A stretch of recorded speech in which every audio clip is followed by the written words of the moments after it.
নমস্কার বন্ধুরা, সবাইকে স্বাগত আমার চ্যানেলে। আজকে তোমাদের সামনে আমি ডিমের অমলেটের ঝাল করে দেখাবো। এটা সাধারণ অমলেটের ঝাল থেকে একটু ডিফারেন্ট হয়। তো এখানে আমি 6টা ডিম নিয়ে নিয়েছি। একটা বাটির মধ্যে একটু পেঁয়াজ কুচি, একটু লঙ্কা কুচি দিয়ে একে একে আমি 6টা অমলেট ভেজে নেব।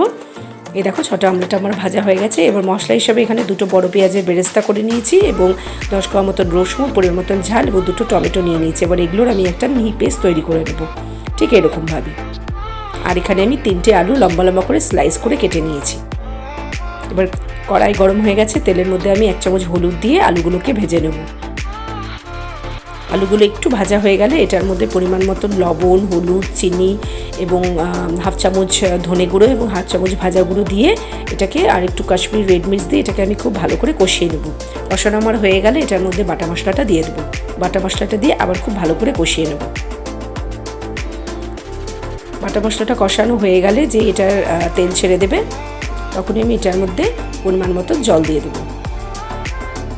এখানে আমি 3 কাপ জল দিয়েছি এবং ফুটানোর সময় 4টে কাঁচা লঙ্কা দিয়ে দেবো যাতে ফ্লেভারের জন্য, এবং 10 মিনিট হাই ফ্লেমে রেখে দেবো। এবং 10 মিনিট পরে খুলে দেখলাম যে আমার ঝোলটা একটু শুকিয়ে গেছে। এবার এটার মধ্যে আমি একে একে সব ডিমের অমলেটগুলো দিয়ে দেবো এবং একটু স্ট্যান্ডিং টাইম রেখে দেবো এবং নামানোর আগে 1 চামচ গরম মশলা এবং 1 চামচ ঘি দিয়ে নামিয়ে নেবো। এটা কিন্তু এমনি ডিমের ঝাল থেকে একটু ডিফারেন্ট হয়। তোমরা কিন্তু এটা বাড়িতে অবশ্যই ট্রাই করবে এবং খেতে এটা খুবই সুন্দর হয় এবং দুর্দান্ত হয়।